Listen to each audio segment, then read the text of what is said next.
அபாண்டமாக திமுகவை இழிவுபடுத்துற வேலையையும் திமுக மீது அவதூறுகளை அள்ளி தெளிக்கிற வேலையையும் செய்யறாங்கல்ல. அதுதான் இதுல ஆபத்தானது.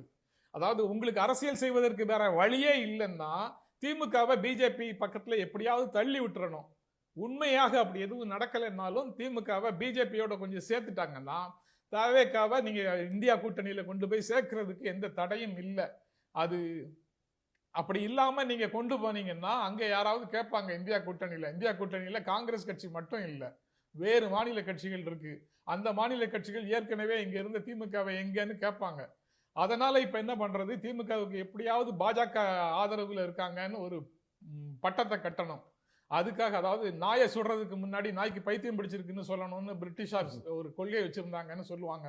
அந்த மாதிரி இப்ப திமுகவை பிஜேபியோட கொண்டு கோர்த்து விட்டுட்டு அதுக்கப்புறம் டெல்லியில இருந்து யார் வேண்டுமானாலும் தமிழ்நாட்டுக்குள்ள வந்து என்ன வேண்டுமானாலும் பேசலாம் அப்படிங்கிறது தான் காங்கிரஸுடைய அணுகுமுறையாக தெரியுது.